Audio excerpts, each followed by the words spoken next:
Eles tinham em comum a música. Eles tinham em comum a pátria. Juntos fizeram a independência do Brasil.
No início de 1822, após realizar uma viagem a Minas Gerais, o príncipe Dom Pedro decide ir a São Paulo. Além de conhecer a situação real das províncias e colocar tudo em boa ordem, as duas viagens têm por objetivo negociar o apoio de fazendeiros, políticos e militares para a causa de um Brasil livre e soberano. Sem esta aliança, costurada secretamente em solares, fazendas e palacetes ao longo do caminho, qualquer sonho de independência ficaria comprometido. Nós estávamos vivendo esse momento, o primeiro semestre de 1822, essa disputa de poder entre as cortes de Lisboa e o príncipe regente aqui. Lembrando que as cortes de Lisboa determinaram a eleição de juntas provisórias nas províncias, que seriam subordinadas diretamente a Lisboa. Por outro lado, Dom Pedro e José Bonifácio querendo fazer a independência, mas ele precisava de ter o apoio das juntas governativas das províncias. As viagens de Pedro foram eventos geniais, assim. Eu considero realmente uma sucessão de eventos que demonstram a genialidade do José Bonifácio, do Pedro e da própria Leopoldina, porque naquele contexto era preciso conquistar, unir as capitanias. Portugal, assim que começam as cortes de Lisboa a elaborar a nova Constituição, era muito visível que não seria possível manter o Brasil como foi deixado por Dom João. O Brasil de Dom João VI era um Brasil unificado e, ao mesmo tempo, já líder de si mesmo, livre para comercializar e, ao mesmo tempo, senhor de seu destino. E os brasileiros não aceitariam um rebaixamento. E aí, essa conquista, quem era, digamos assim, o homem mais persuasivo? E falar em homem persuasivo é pouco, porque era justamente o representante da coroa, da sucessão de reis e rainhas, né, que tinha governado Portugal. Era justamente Pedro I, e o Brasil ainda se tem até hoje ainda um certo respeito pela história e por grandes líderes. Eu acho que isso é uma espécie de herança monárquica. Naquele tempo, num país analfabeto, majoritariamente analfabeto, o elemento capaz de trazer a unidade de um território tão grande e com elites tão divididas era a coroa. Antes de iniciar sua jornada, Dom Pedro assina um decreto delegando poderes ao seu ministério, para que, em seu nome, tome as medidas que julgarem necessárias. Nomeia sua esposa, a princesa real Dona Maria Leopoldina, para ocupar a presidência do Conselho de Ministros. Ela será a primeira mulher das Américas a assumir executivamente a posição de chefe de Estado. Dom Pedro parte do Palácio de São Cristóvão, no Rio de Janeiro, rumo a São Paulo com sua comitiva. A missão tem por objetivo reestabelecer ordem no governo regional. O primeiro pouso se dá na Real Fazenda de Santa Cruz. Logo ao chegar, Dom Pedro é recebido com entusiasmo pelo padre Belchior Pinheiro de Oliveira, nascido no Arraial do Tijuco, hoje Diamantina, que viera de Minas Gerais para acompanhar o príncipe em sua viagem a São Paulo. O padre Belchior terá um papel importante no Grito do Ipiranga de 7 de setembro. Em concentração profunda, ele pede a Deus o bom êxito da jornada. O ex-presidente da província de São Paulo, general João Carlos Augusto de Oeynhausen, destituído pelo príncipe, tenta ser recebido, mas Dom Pedro não o recebe e dá ordens de se apresentar a José Bonifácio no Rio de Janeiro. A comitiva parte acrescida agora do padre Belchior e do tenente-coronel Joaquim Aranha Barreto de Camargo. Esse é uma polêmica muito grande, né? Porque o que o anima a vir a São Paulo seria uma informação que foi veiculada no Rio de Janeiro, na época, em julho de 1822, de que São Paulo estaria em um processo de insurreição análogo ao problema que ele teria enfrentado em Minas Gerais. Que, portanto, seria uma insurreição em que os políticos paulistas estariam, eventualmente, dispostos a responder diretamente para as cortes de Portugal.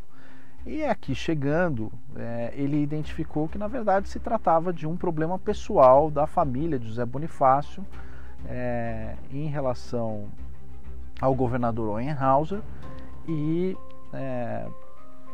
digamos assim, divergências políticas locais e a influência de José Bonifácio em face do príncipe regente coloca Dom Pedro em uma situação, digamos assim, de coração dividido. Oeynhausen era um homem muito honesto, muito cioso, mas o que estava ocorrendo na época é que o então irmão de José Bonifácio, Martim Francisco, ele desautorizava a Oeynhausen frequentemente e isso começou a trazer um contexto de discórdia local. A segunda parada foi na fazenda da Olaria, em localidade hoje submersa pela represa de Lages. O príncipe regente e sua comitiva entram em território paulista e vão para a fazenda das Três Barras, assim chamada por estar na confluência dos três rios, Bananal, Pirapitinga e Turvo. Lá pernoitam. No dia seguinte, o príncipe, com fome e com pressa, adianta-se e chega antes da sua comitiva na fazenda do Paudalho.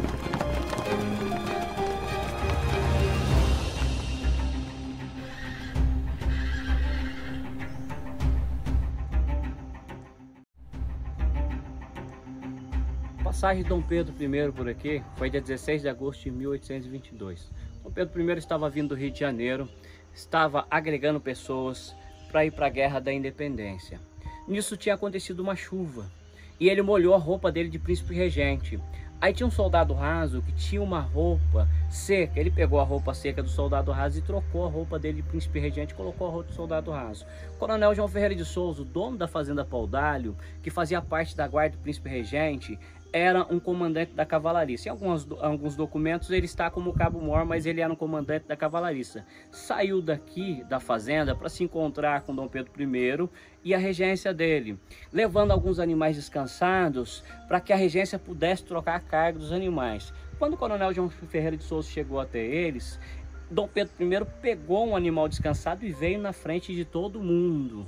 chegou aqui primeiro que todo mundo. Logo após, o coronel João Ferreira de Souza saiu atrás dele, só que Dom Pedro I chegou aqui primeiro que todo mundo. Dom Pedro I chegou aqui, bateu palma nesse portão aqui.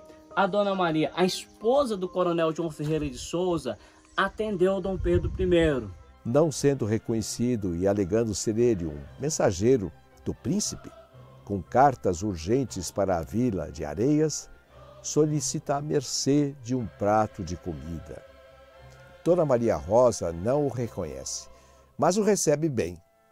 Olhou para ele, não o conheceu porque ele era novo e ele não estava com uma roupa que identificava ele como príncipe regente. O que ela falou para ele? Pode entrar, vai lá na cozinha que está sendo preparado o alimento. Só que a mesa está sendo preparada para receber o príncipe regente, mas fique à vontade. Ela se desculpa por não o servir melhor, por estar muito ocupada preparando um banquete para a visita do príncipe. Entrou, foi até a cozinha e pegou o alimento, sentou-se à mesa junto com os funcionários lá da cozinha. Improvisa e lhe serve na cozinha mesmo, em meio ao corre-corre de escravos e mucamas. Pouco depois chega o coronel João Ferreira de Souza, dono da fazenda. Chegou na cozinha onde os trabalhadores estavam preparando o alimento. Dom Pedro I estava sentado na mesa, comendo junto com os funcionários. Embaraçado, mas com a fisionomia plena de orgulho, de satisfação, beija a mão de Dom Pedro e apresenta a sua esposa, Maria Rosa de Jesus, à sua Alteza. Com bom humor e feliz, o príncipe, bem alimentado, aguarda então a chegada dos seus companheiros. Após o jantar, a comitiva segue para a vila de São Miguel das Areias, antiga Santana da Paraíba Nova.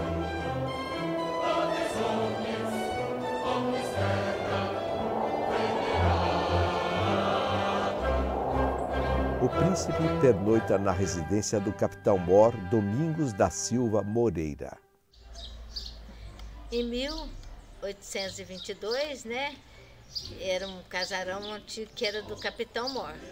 E aí ele era uma casa que tinha bastante cômodos e ele tinha, acho que hospedava as pessoas que passavam por aqui, porque era a região do café.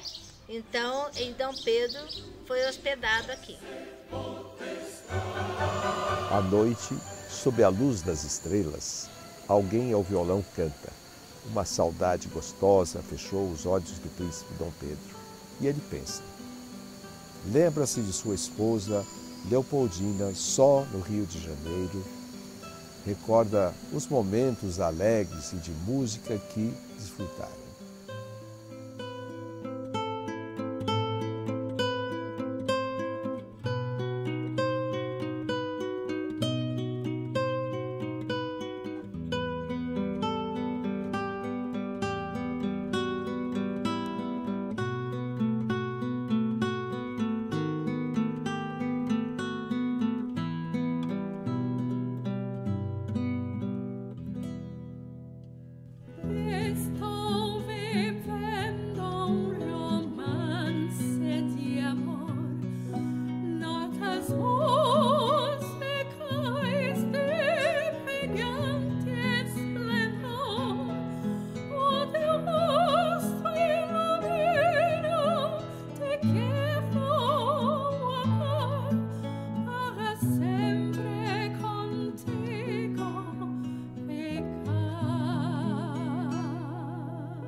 Dom João VI tinha uma relação, ele gostava muito de música, era uma coisa sabida.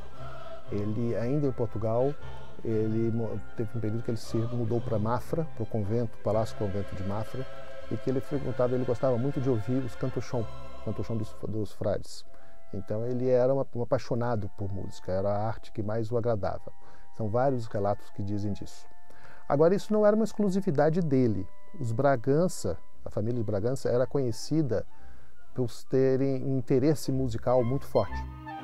É muito interessante, porque Dona Leopoldina foi um dos pontos em comum entre os dois, claro. Os dois eram musicistas excelentes. E foi o que fascinou Dona Leopoldina, que Dom Pedro era compositor, tocava todos os instrumentos. Inclusive tem uma carta de Dona Leopoldina em que ela escreve o quão ela era fascinada e gostava de passar tempo com Dom Pedro tocando piano, tocando as obras e fazendo música. Dom Pedro teve aula de música, sabia compor, teve algumas partituras que foram depois reconhecidas e tocadas, inclusive em Paris, em um momento que Rossini patrocinou a execução de algumas peças musicais dele. Então ele gostava de música. Foi um vínculo que no primeiro momento do casamento ligou. Esse e o passeios a cavalo. Dona Leopoldina também era uma amazona, então ela acompanhava o marido nos primeiros anos. Foi um casamento relativamente feliz, o Dona Leopoldina com Dom Pedro. Então há coisas muito interessantes, como por exemplo, Dom Pedro, ele gostava muito de corrida, como todo jovem. Só que na época não tinha carro, então ele usava carruagem. E ele fazia peguinha, uma espécie que seria chamada de peguinha nas ruas do Rio de Janeiro com carruagens. E houve momentos que a Dona Leopoldina o acompanhava. Então os dois com a carruagem correndo na cidade. E houve fato de que eles se acidentaram, Dom Pedro machucou a ele. Então é uma vida muito de um garoto, de um jovem. No dia seguinte à tarde, chegam a um rancho e lá encontram ótimas cavalgaduras destinadas a dar melhor aparência à comitiva para entrarem na antiga Lorena. No dia seguinte, no Paço da Câmara Municipal, o príncipe dissolve por decreto o governo provisório da província de São Paulo. Em seguida, a comitiva segue à vila de Santo Antônio de Guaratinguetá, região considerada milagreira, com fogos e ronquinas. O príncipe regente e a sua comitiva são recebidos pelo capitão-mor das ordenanças, Manuel José de Melo, uma das grandes fortunas da província de São Paulo, em sua casa, a Rua da Cruz Grande, onde pernoita. Em sua casa à noite, o jantar é servido em baixela de ouro. Surpreso por encontrar tanto requinte, o príncipe elogia o anfitrião, dele obtendo resposta bem-humorada: as nossas posses dão, real senhor.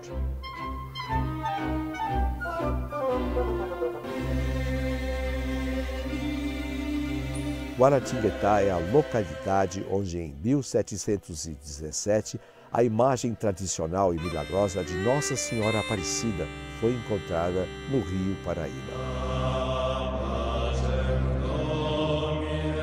O príncipe entra na capela para rezar.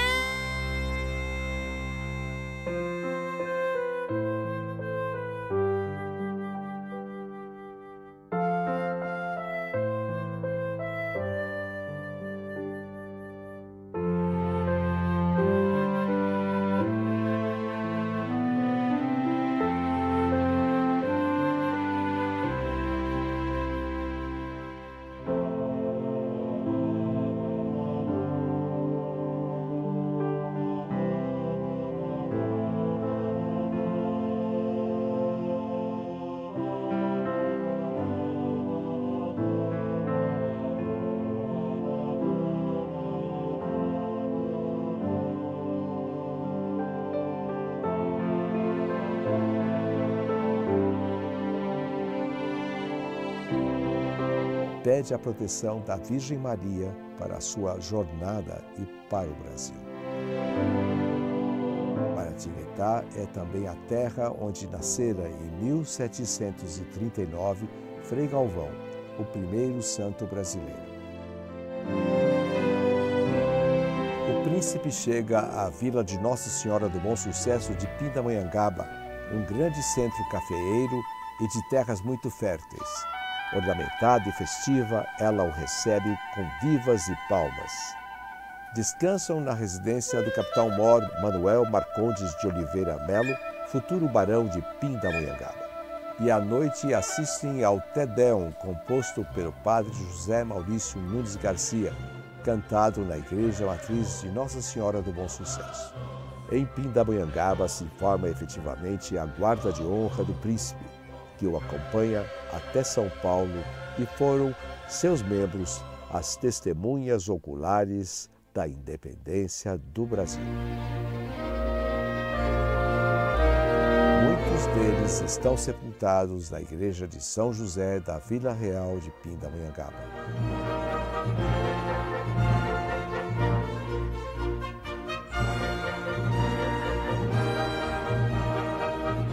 Dom Pedro, acompanhado da guarda de honra, liderada pelo capitão-mor Manuel Marcondes, chega a Taubaté, onde é recebido com grande efusão.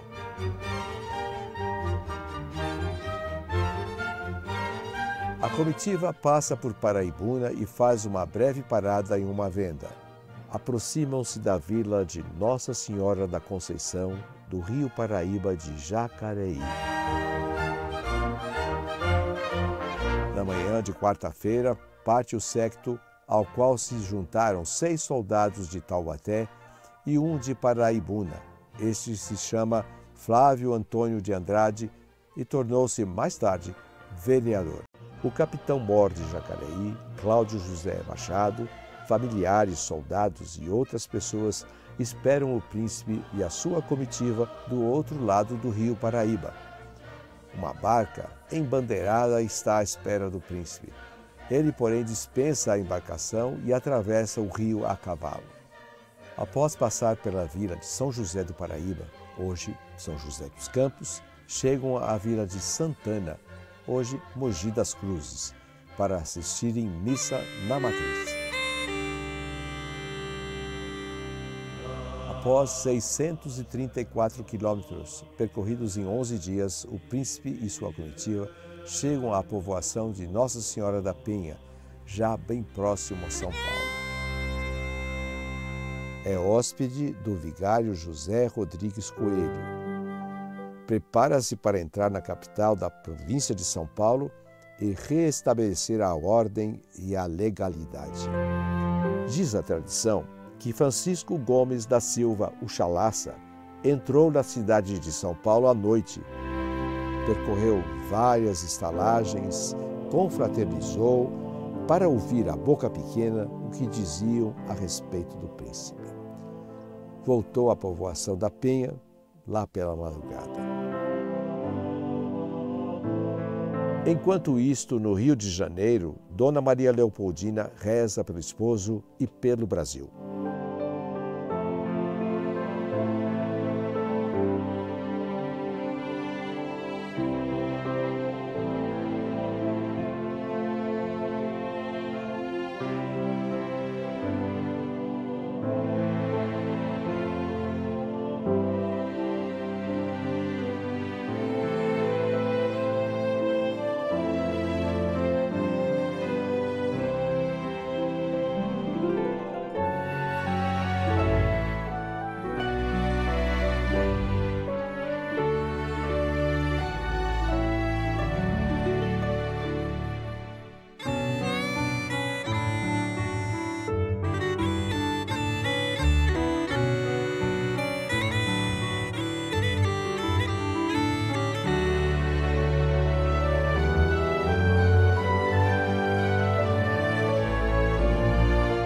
Na manhã do dia 25, todos participam da missa do Coração Imaculado de Maria na ermida de Nossa Senhora da Penha.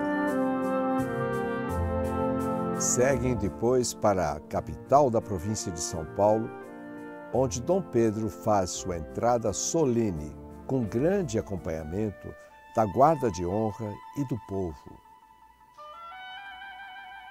O convento do Carmo foi o ponto-chave da primeira recepção. Os sinos da igreja dobram e repicam. O príncipe é recebido pela Câmara Municipal, pelo bispo e por autoridades, além de uma grande multidão com as mais vivas demonstrações de júbilo e de entusiasmo.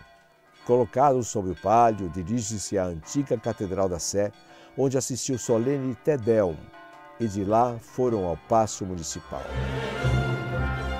A Câmara reuniu-se novamente e os vereadores, cobertos com o real estandarte, foram ao beijamão do príncipe, no palácio. Lá foram delegações de toda a região do Tietê e de outros lugares mais distantes, como Sorocaba, Itu, Santos e Campinas. Dom Pedro tratou logo de reorganizar o governo de São Paulo. Ordenou o príncipe que os envolvidos na revolta conhecida como a Bernarda de Francisco Inácio, que pretendera anular a vontade e o poder de Dom Pedro, enganando-o com uma falsa aliança, seguissem para o Rio de Janeiro. Permaneceu o príncipe ainda alguns dias em São Paulo e vai conhecer a sedutora Domitila de Castro Canto e Melo. O navio português Três Corações atraca no porto do Rio de Janeiro, trazendo cartas das cortes de Lisboa e de Dom João VI. Estas seguiriam para o príncipe em São Paulo pelo caminho novo da Piedade, o mesmo que ele percorrera no Vale do Paraíba. No Rio de Janeiro ocorre a convocação do Conselho de Estado sob a regência da princesa Maria Leopoldina.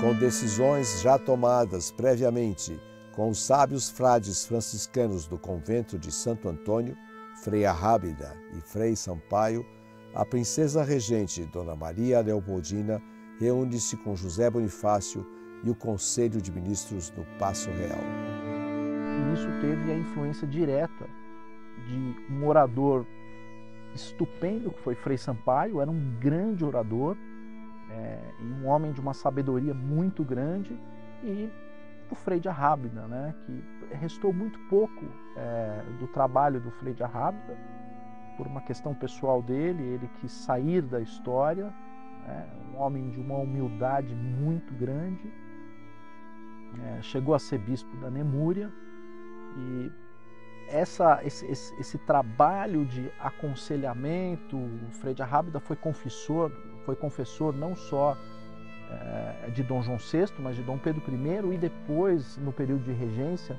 do próprio Dom Pedro II. Então foi um homem que aconselhou essas pessoas a tomarem as decisões políticas de maneira que aquilo promovesse o bem geral e, de certa forma, projetasse virtudes para muito além da época em que as pessoas estavam vivendo. Uma ata propondo a independência do Brasil é por ela assinada, a ser entregue por correio especial ao príncipe Dom Pedro. Tomadas as decisões, restava ao príncipe dar sua aprovação final. Dona Leopoldina segue com fé no Rio, firme em suas orações.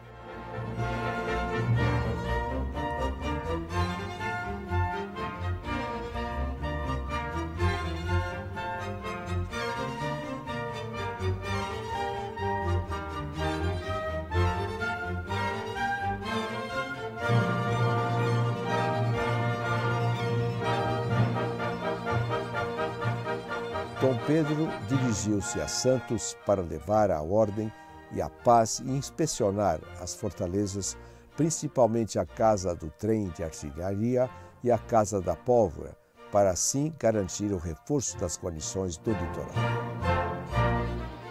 O príncipe entendeu-se com o Marechal Cândido Xavier de Almeida e Souza e com o Sargento-Mor José Olinto de Carvalho e Silva, sobre a fidelidade das tropas santistas.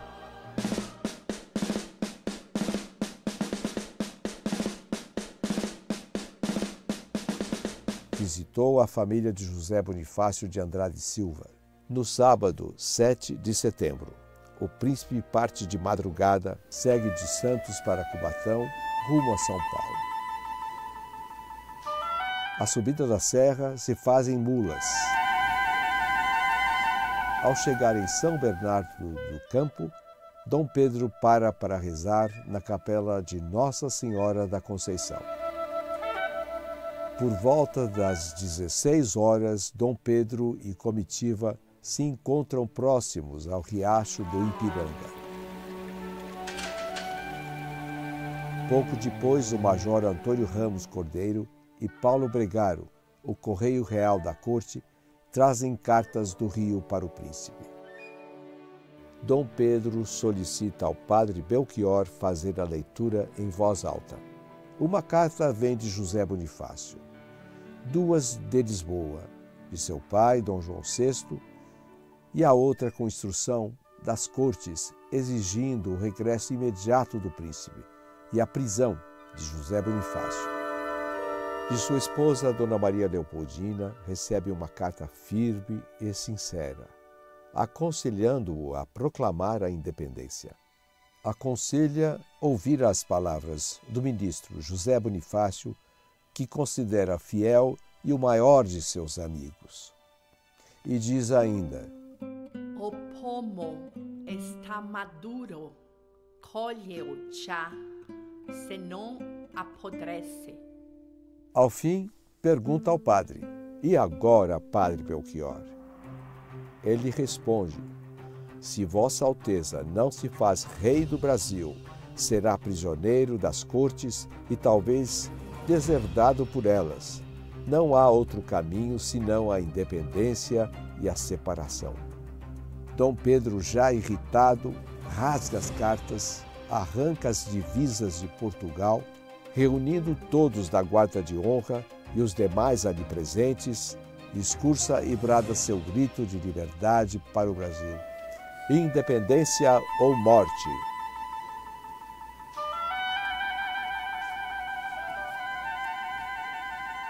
Ao entardecer daquele dia, quando o sol começava a se despedir, com seus belos quadros de luz, Dom Pedro segue rápido para a cidade de São Paulo. Ao fim desta jornada, abrem-se as portas dos próximos 200 anos, não sem lutas e com todas as opções e possibilidades inerentes.